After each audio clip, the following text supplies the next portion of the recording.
그들이 그 증언을 마칠 때에 무적행으로부터 올라오는 짐승이 그들과 더불어 전쟁을 일으켜 그들을 이기고 그들을 죽일 터인즉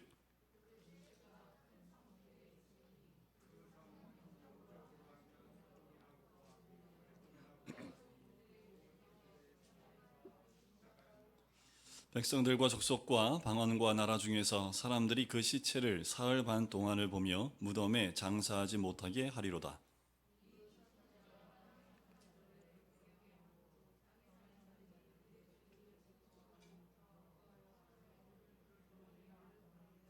삼일 반 후에 하나님께로부터 생기가 그들 속에 들어가매 그들이 발로 일어서니 구경하는 자들이 크게 두려워하더라.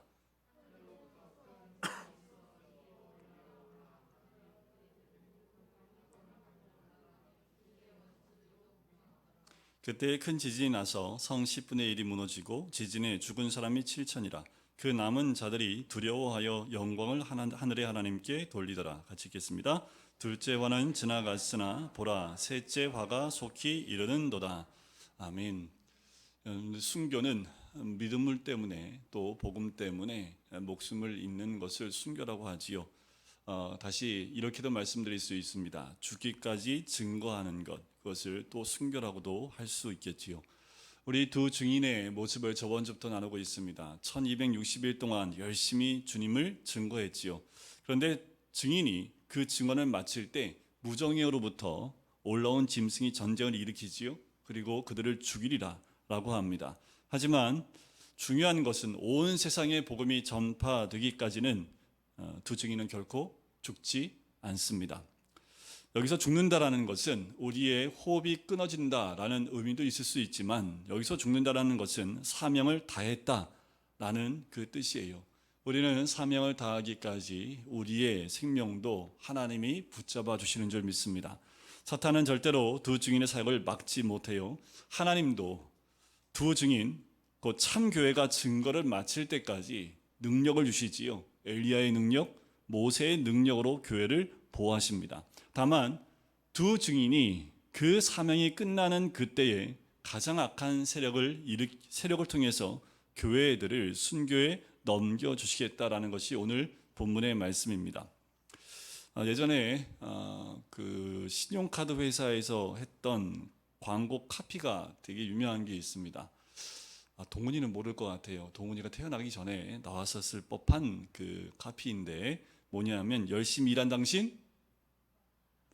애들 모르잖아요. 우리 지민 선생님도 모르시는 것 같아요. 그죠? 네.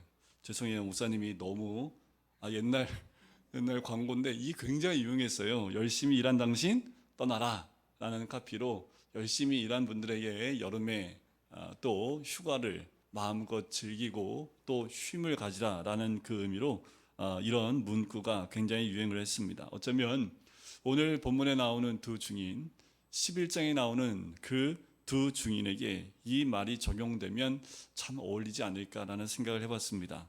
자, 7절에 보니까 증언을 마칠 때라고 나오지요. 마침내 증언이 다 끝났습니다. 하나님 허락하신 42달, 날수란 며칠이요? 1260일 동안 두 증인, 곧 교회는 굵은 베옷을 입고 하나님의 주신 권세로 힘있게 최선을 다하여 증언 사역을 감당하지요. 이 기간 이방인들에게 짓밟히는 기간이기도 했습니다. 혹독한 박해도 있었고요. 그 가운데 인내로 증언을 하는 사명을 감당했고 마침내 그 사명을 완수했습니다. 이는 하나님께서 성전을 측량하시며 성령의 능력으로 교회를 보호하셨기 때문에 가능한 거지요. 증언 사역을 감당할 때는 하나님께서 이렇게 보호하시고 능력으로 함께 하신다라는 거예요. 이렇게 열심히 이 증인들이, 두 증인이 열심히 자기에게 주어진 그 시간 내에 최선을 다해서 복음을 전했으니 아까 카피처럼 어떻게 해요? 열심히 일했으니까 좀 쉬어라 라는 것이 어쩌면 이 두 증인에게 맞는 말씀이지 않을까. 그런데 열심히 복음을 증거한 두 증인이 맞이한 결과는 오늘 본문 말씀 7절에 뭐라고 나올까요? 죽음입니다. 이들이 증언을 마칠 때쯤에 그동안 세상 배후에 숨어있던 그 짐승, 무저갱에서 올라온 그 짐승이 올라와서 전쟁을 일으켜서 성도와 더불어 싸워 승리를 거둬요. 그리고 패배한 성도들을 죽인다라는 말씀이 오늘 7절에 나옵니다. 끝이 아니지요. 이 짐승은 굉장히 잔악합니다. 그래서 죽음을 당한 그 성도들을 제대로 장사도 못하게 하고 그 시체를 어디다가요? 8절에 보니까 큰 성 길에 그냥 내버려 두고 전시해요. 누구나 볼 수 있게끔 만든다라는 거지요. 자, 그래서 큰 길은 당시에 무엇을 의미하냐면 고대 도시들에는 중앙대로가 있습니다. 이 중앙대로는 그 도시의 가장 중요한 기관들과 다 연결이 되어 있어요. 아고라, 여러분들 들어보셨어요? 아고라? 그때 당시에 광장입니다. 그 도시에 많은 사람들이 모일 수 있는 광장과 연결되고 원형 경기장 그리고 주요 신전들의 시설과 연결되어져 있어요. 죽은 자를 장사조차 하지 못하게 하고 그 시체를 주요 도시에 방치하고 전시하는 것. 이건 어떤 의미가 있냐면 고대 세계의 최악의 모독입니다. 이렇게 하는 것은 더 이상 도전을 엄두도 내지 못하게 하기 위해서 승리한 사람의 승리자의 무자비한 경고입니다. 그리고 힘을 과시하는 모습이기도 해요. 최선을 다한 결과가 패배이고 죽음이고 수치와 조롱이라면 이 두 증인에게는 참 억울하지 않을까라는 거지요. 이미 우린 6장에서 순교한 자들의 탄원의 소리를 들어본 적이 있습니다. 자, 두 증인이 죽임당한 큰 성에 대해서 오늘 8절 말씀에 이야기를 해요. 그 큰 성은 영적으로 보면 소돔이라고도 하고 애굽이라고도 부르는데 예수님께서 십자가에 못 박히신 곳이다 라고 얘기를 해요. 그러면 이 큰 성은 어떤 도시일까? 소돔과 애굽은 모든 죄와 반역이 가득한 곳이지요.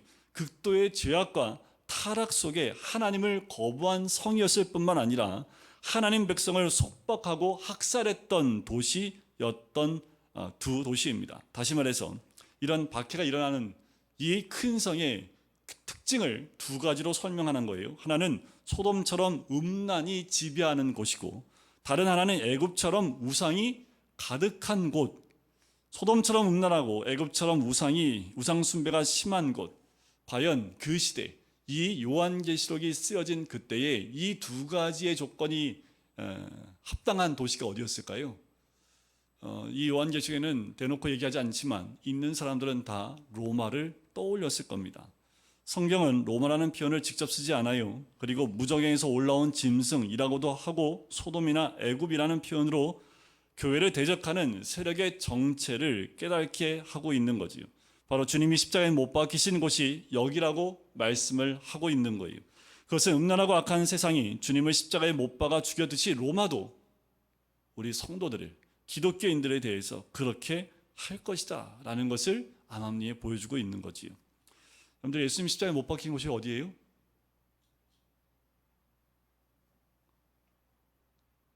목사님 갑자기 물어보시면 제가 어떻게 알아요? 예루살렘에서 십자가에 못 박히셨지요. 근데 예루살렘이라는 그 이름을 적지 않습니다. 왜냐하면 이것은 상징적인 의미가 더 강하기 때문에 그래요. 큰 성이라는 표현에서도 잘 드러나는데 요한계시록에 큰 성이라고 하면 잘 드러나는 성이 바벨론입니다. 그리고 함께 제국의 수도로 로마를 가리키는 전문 용어로 사용이 되고 있어요. 요한계시록 곳곳에 등장을 합니다. 따라서 큰 성은 그리스도를 대적하는 짐승과 사탄의 무리, 곧 적그리스도가 다스리는 패역한 제국의 성읍이라는 의미가 부각되어져 있어요. 그렇다면 이 큰 성은 지금 과연 어디일까라는 거죠. 영적으로 소돔, 애굽, 로마, 바벨론 이 모두는 하나님을 거부하는 패역한 성읍들이지요. 이를 하나의 거대한 성으로 연결한 것, 한 단어로 큰 성으로 이 계시록에서 설명하고 있지요. 다시요, 이 곳의 특징이 뭐라고요? 소돔과 같고 그리고 애굽과 같다라는 거지요. 음란하고 우상 숭배로 가득한 곳이다. 한마디로 지금에 적용을 한다면 세상을 의미합니다. 세상의 가치관을 통해서 그리스도인과 교회를 정복하고 죽이려고 하는 거지요. 진정한 죽음, 우리의 호흡이 끝나는 것이 호흡이 끝나는 것이 죽음이라 말할 수 있지만 진짜 죽는 것은 영이 죽는 거지요. 세상 가치관을 통해서 정복하려고 하는 거예요. 그리고 어떻게 해요? 세속화하려는 거지요. 교회가 성도님들이 점점 세상과 별반 다르지 않고 교회나 세상이나 별 차이가 없는 그곳으로 만들어가고 있는 것이 큰 성인 세상과 동일합니다. 세상의 가치관을 통해서 그리스도인과 교회를 정복하는 거지요. 마지막 때를 살고 있는 우리들이 깨어있지 않으면 우리도 모르는 사이에 세상적 가치관이 우리와 아이들 그리고 교회를 덮어버리고 세속화해 버립니다. 그리고 어떻게 마침내 큰 길에 던져버리는 거예요. 교회가 교회로서의 역할을 감당하지 못할 때에 교회는 큰 성 그 길에 던져져서 모든 사람들의 조롱거리가 되어집니다. 교회들이 이렇게 조롱거리가 될 수밖에 없는 것은 주님이 맡기신 사역을 잘 감당하지 못하면 이런 일들을 또 받을 수도 있겠지요. 분별력이 필요합니다. 요즘 학생 인권, 이제 서울은 이 부분이 더 가속화되고 있고 가정법을 변화시켜서 가정의 구성원을 다 해체시켜 버렸고 차별 금지법이라는 걸 통해서 우리가 죄라고 얘기하는 것들을 우리 유치원 때부터 교과서로 배울 수밖에 없게끔 만들어 버리고 있는 상황입니다. 여러분, 우리 아이들은 분별력이 없어요. 우리 아이들이 그것을 배울 때 이것을 배워야 될지 말아야 될지 선택권이 없습니다. 듣는 대로 그냥 시험을 보고 답을 맞춰야 되고 암기해야 되는 상황 가운데 있는 거지요. 이런 아이들에게 정말 필요한 것은 부모님의 성경적 가치관입니다. 그래서 이번 여름에 우리 중고등부만큼은 이 성경적 가치관을 세계관을 배울 수 있는 시간을 가지면 좋겠다라고 생각을 해서 그 캠프에 함께 가려고 하는 겁니다. 우리 안에 진정한 성경적 가치관이 자리 잡고 있지 않으면 우리도 모르는 사이에 세상의 가치관과 세상적인 죄악된 것들이 우리 안에 들어올 때 분별력 없이 우리 안으로 쑥 들어오지요. 그리고 우리는 세상 길에 던져지는 그 자리에 나갈 수밖에 없습니다. 9절에 보면 백성들과 족속과 방언과 나라 중에서 사람들이라고 나오지요. 자, 이들이 바로 제국의 백성들입니다. 네 가지로 유사한 단어가 반복되어지는 것은 제국의 통치 아래에 있는 온 세상 사람들을 의미해요. 이들은 두 증인의 시체를 사흘 반 동안 보면서 무덤에 장사하지 못하게 하는 빈정되는 불신자 구경꾼들입니다. 시체가 버려졌음에도 불구하고 손가락질하고 조롱하고 빈정되는 구경꾼들이라는 거예요. 이들은 10절에 보면 땅에 사는 자들로 소개되어집니다. 하나님 백성을 박해하고 음행 곧 우상 숭배에 빠져서 결국은 하나님의 심판 아래 처하게 되는 사람들이지요. 특이한 것이 있는데, 자, 여기 9절에 보면 시체라는 단어가 있습니다. 자, 이 시체라는 단어가 원어에 보면 단수로 사용되어져 있다라는 거예요. 분명히 증인은 복수인데 말은 단수로 쓰여져 있습니다. 그 말은 집단성을 의미해요. 하나라는 겁니다. 바로 이 시체는 곧 죽은 몸, 그리스도의 한 몸 된 교회가 박해를 받는 모습을 표현하고 있는 것과 마찬가지입니다. 10절에 보면 이 두 선지자가 땅에 사는 자들을 괴롭게 한 고로 땅에 사는 자들이 그들의 죽음을 즐거워하고 기뻐하여 서로 예물을 보내리라 하더라. 자, 땅에 사는 자들이 이 두 증인이 죽음을 즐거워하고 기뻐하여 서로 예물을 보낸대요. 자, 이거의 배경이 되는 건 뭐냐면 로마의 농신제 축제하고 새해 첫날에 선물을 교환하는 풍습을 배경으로 하고 있어요. 왜 이렇게 좋아할까요? 10절에 나오지요. 앞부분에 나오지요. 땅에 사는 자들을 괴롭게 했어요. 괴롭게 했던 두 사람이 죽으니까 즐겁고 기뻤던 거예요. 여러분, 이런 일들이 왜 일어납니까? 복음을 전하면 자연스럽게 뭐가 드러날까요? 죄가 드러나게 됩니다. 어둠에 있는 사람들은 그 어둠 속에서 가려진 그 죄가 복음으로 인해서 드러날 수밖에 없는 거지요. 그 죄가 드러나면 어떨까요? 요즘 세상엔 죄가 드러나면 끝까지 그 죄가 아님을 거부하는데, 거부할 수 없도록 모든 것이 드러나면 어떻게 돼요? 괴로울 수밖에 없지요. 하지만 이 괴로움은 단지 세상 사람들에게만 있을까요? 여러분들, 그 복음이 우리 안에 들어오면 우리 안에 그 괴로움은 없습니까? 우리는 죄가 없어요? 아니요, 우리도 괴롭지요. 복음과 말씀을 대할 때마다 내 안에 죄가 있는 것을 발견하게 되고 그 죄 때문에 괴로워하지 않습니까? 사도 바울은 뭐라고까지 하면서 괴로워합니까? 나는 죄인 중에 괴수와 같다. 아니요, 괴수라고까지 얘기를 합니다. 오라, 나는 공고한 사람이로다. 이 사망의 몸에서 누가 나를 건져낼까 하면서 떼굴떼굴 굴렀던 사람이 사도 바울이에요. 그런데 세상 사람과의 괴로움과 우리 믿는 사람들의 말씀 앞에서의 괴로움은 달라요. 자, 이 괴로움은 우리로 하여금 어떻게 해요? 하나님을 비방하게 합니까? 하나님을 더 가까이 가게 만듭니까? 말씀으로 인해서 내 죄를 보며 괴로워할 때마다 더 하나님께 가까이 나가는 그 사람들이 그리스도인입니다.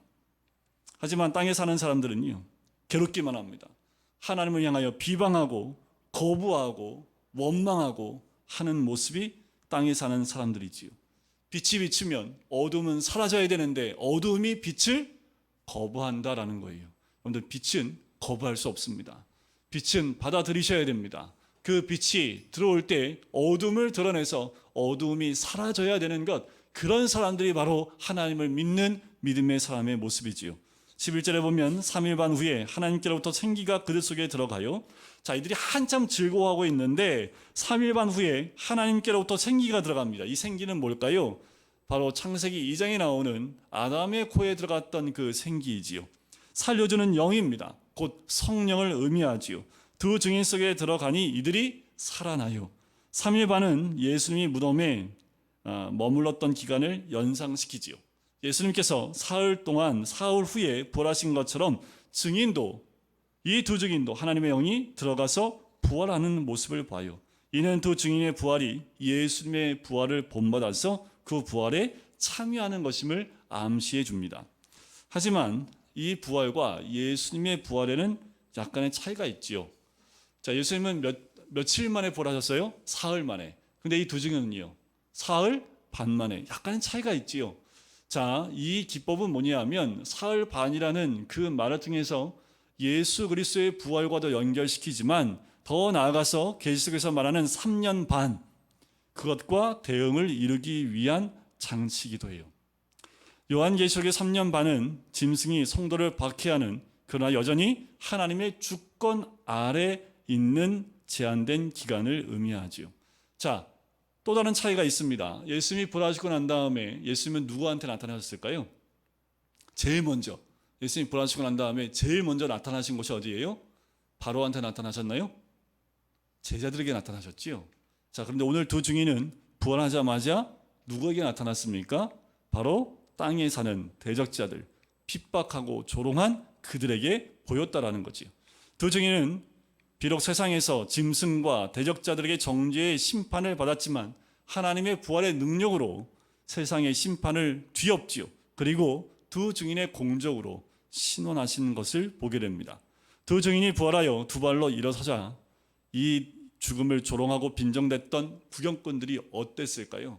여러분들, 죽어서 3일 반, 사흘 반 동안 길거리에 방치되어 있던 그 시체가 갑자기 일어나면 빈정댔던 그들이 어땠을까요? 말씀해 보니까 큰 두려움이 임하게 됩니다.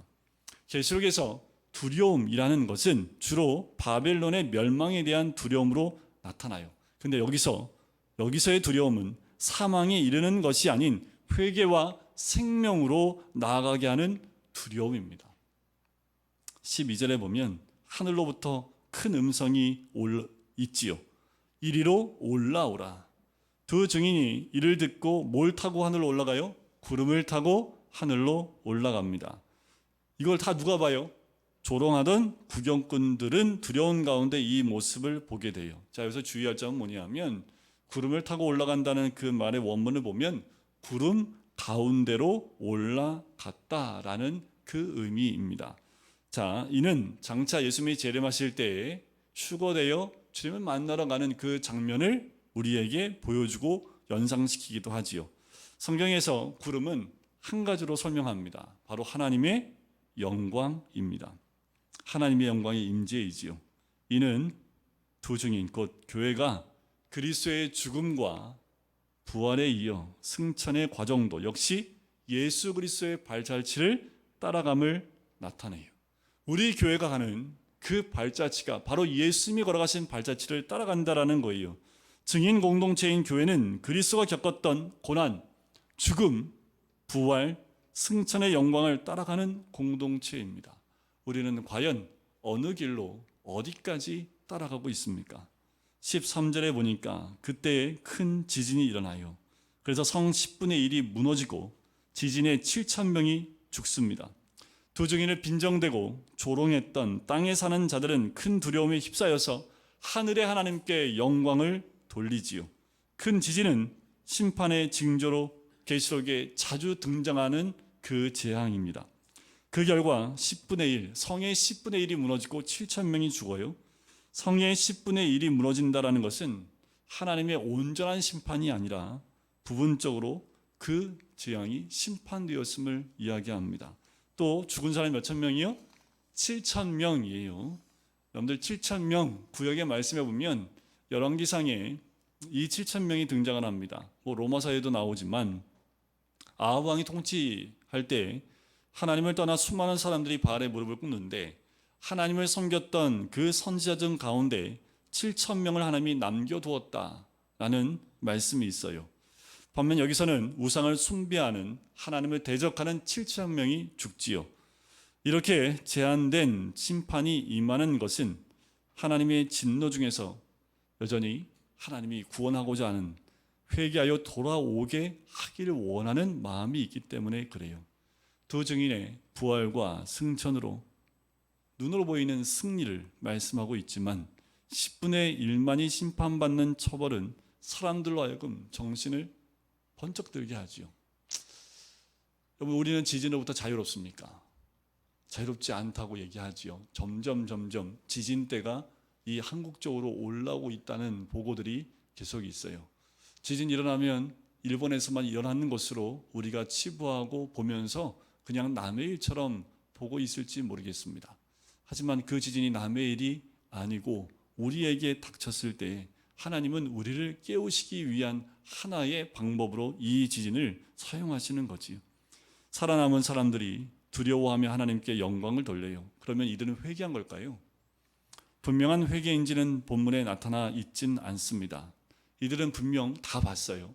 증인들의 그 증언과 죽음과 부활, 승천, 그리고 지진으로 인해서 많은 사람이 죽는 것을 목격했습니다. 그걸 통해서 어떻게 해요?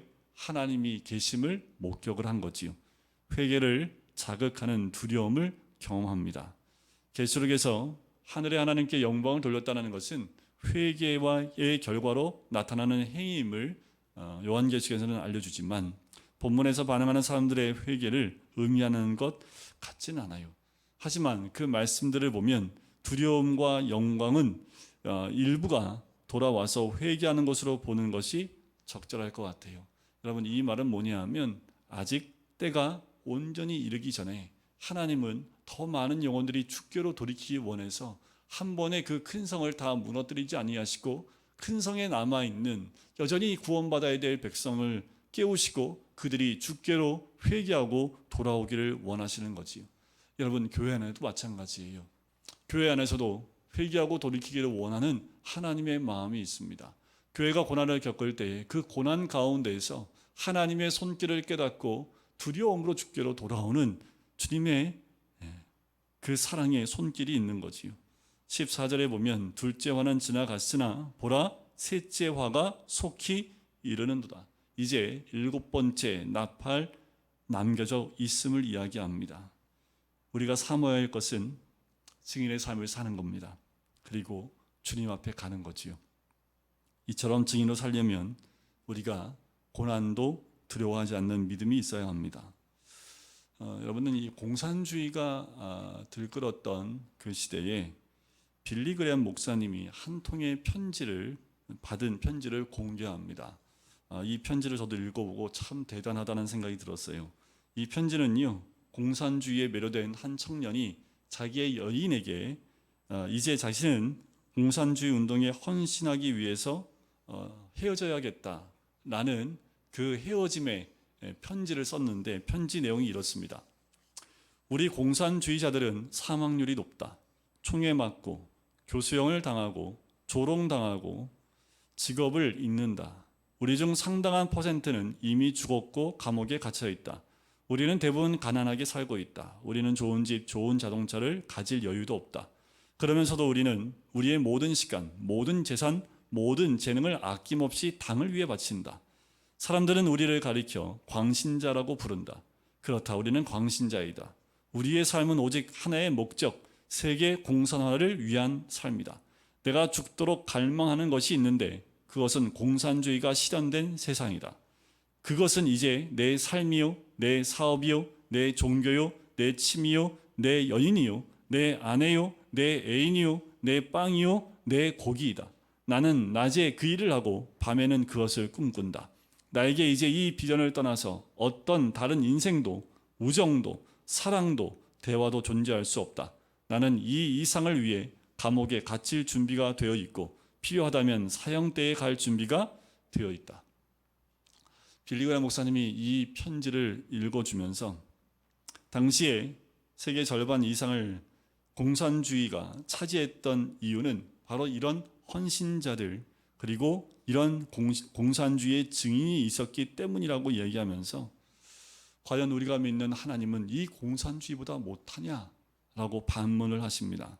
오늘의 그리스도인들이 잘못된 이데올로기 공산주의에 바치는 헌신보다 못한 것을 우리는 부끄러워해야 합니다 하면서 이 편지를 읽어 내려갔습니다.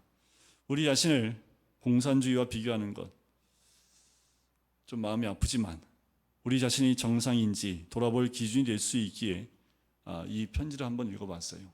대상만 바꾸면 딱 우리가 가져야 될 하나님을 향한 신앙에 대한 믿음에 대한 모습인데 공산주의가 그것을 차지하고 나니까 모든 것을 그것을 위해서 헌신하는 젊은이들의 모습이 이 공산주의자에게 드러나지요. 여러분들 교회가 맡은 복음 증거의 사명은 정말 중요합니다. 강팍하고 돌아오지 않을 것 같은 이들도 교회를 통해 드러나는 고난, 부활, 새 생명의 능력 그리고 승천의 소망 앞에 하나님을 두려워하며 마음을 돌이키기 시작을 하는 거지요. 그것은 바로 교회가 감당해야 될 모습입니다. 증인 공동체인 교회는 세상 속에서 증언의 사명을 감당하고 많은 어려움과 조롱을 당하지요. 교회의 선포 앞에 세상은 괴로워할 수밖에 없습니다. 괴로워해야 해요. 우리가 선포하는데 세상이 웃고 있으면 그 선포는 잘못된 거지요. 교회를 세상은 미워할 수밖에 없습니다. 그래서 교회를 없애려고 하는 거예요. 사회주의에는 교회가 존재하면 안 됩니다. 교회가 존재하면 사회주의는 발을 붙일 수 없기 때문에 제일 먼저 공격의 대상이 교회일 수밖에 없는 거지요. 그러나 다른 방법으로는 세상이 죽게 돌아오지 않아요. 증인으로 서는 것에 대한 막연한 부담과 불이익으로 이를 회피하고 있지는 않은지 우리를 돌이켜 봐야 됩니다.